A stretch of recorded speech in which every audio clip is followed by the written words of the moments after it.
let's go back to Rio. The torch is lit, the stages are set and the athletes are in town.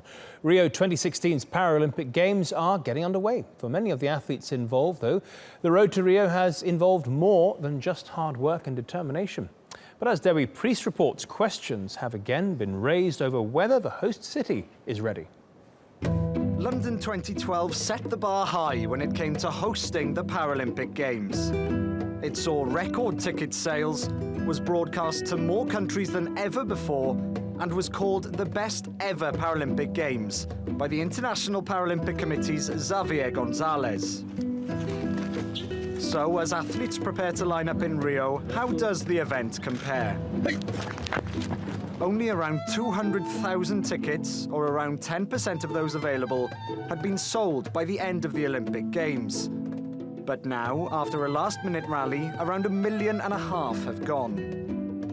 And this year's Paralympic Games will actually top London by broadcasting to more than 150 countries worldwide.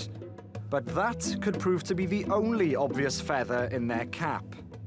Much like the Olympics, questions have been raised about the money behind the Games. 5.5 weeks ago, the IPC's president, Philip Craven, was told there was no cash left in the overall Rio 2016 budget for the Paralympics.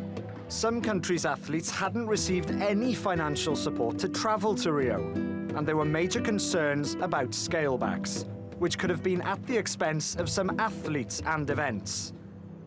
But this week, the Games have been handed a $46 million lifeline from Rio City's government, with the federal government adding a further $30 million. Even with this last-minute support, the Games are being run on a budget of less than half of what it was originally promised when the host city was announced back in 2009.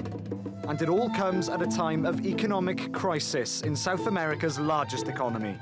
The president's just been impeached, the country is in its worst recession in decades, and many Brazilians have not supported hosting both the Olympic and Paralympic Games. So it's now down to the 4,000 athletes from around the world to draw attention away from the finances and failings and back onto the Games. Dewi Preece, TRT World. Well, that's all from Money Talks for now. From me, Matthew Moore, the whole team here in Istanbul, thank you for watching.